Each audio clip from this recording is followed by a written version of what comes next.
Yon, good morning guys. Magandang umaga sa atin lahat. Ayan, so guys, for today's video, magpapahilot na naman kami kay Ayan kasi napilayan siya kahapon. Nilalagnat na naman siya guys. Ayan, dinala namin dito sa may silang Cavite guys kasi meron manghihilot magaling dito si Tatang. So ayan, so dinala ko siya dito para ipahilot kasi ang taas ng lagnat niya guys. Ayan po si Ayan guys. Minimikos-mikos ni Tatay ang ulo. Ayan oh, nalagna naman si Tatay. Magaling ito si Tatay guys. Mapamatanda, bata, walang problema sa kanya. Magaling manggamot si Tatay. Ayan po, kitang-kita nyo naman. Napakagaling ni Tatay.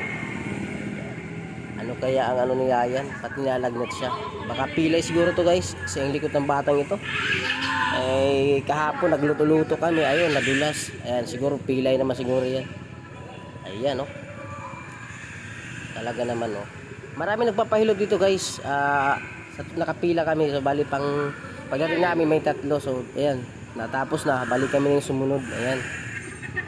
Tuwa dyan si Ayan guys. Kasi ang galing ni Tatay maghilot yan. Hindi masakit. Tapos ano lang siya guys, orasyon lang. Parang laway-laway lang ginagamit ni Tatay dyan. Tsaka iniihipan lang ni Tatay. Tsaka langis. Ayan guys. Sa may silang Cavite lang to guys. Ayan. Tingnan mo naman guys. Oh, ayan oh. Ang kulit pa ni Ayan oh. Naku. Ayan guys.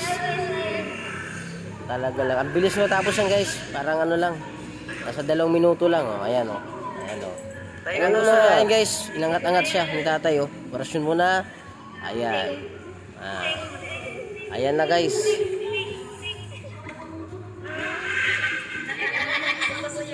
Ayan oh.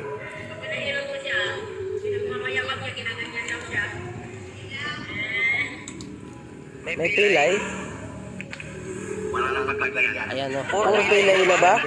Punong-puno na pala ng pilay. Kaya pala may lagnat, puro pilay na. Susulat sa Tatay ng orasyon guys. Yan ang orasyon. Latin ni Tatay yan. At ilalagay sa likod ng bata para yun ang ano, magdadala ng sakit. Ayan. Tatanggalin ng sakit yan guys. Ayan. Ilalagay sa likod. Talagang likod ni Tatay guys. Napakalipid talaga ng matanda na ito. Ayan. So, okay na. Wala na. Ayan o. Magbabayad na guys. Ayan o. Guys, walang ano, kahit magkaano pwede kay Tatay. So yun lang guys, magandang umaga. Happy New Year sa lahat.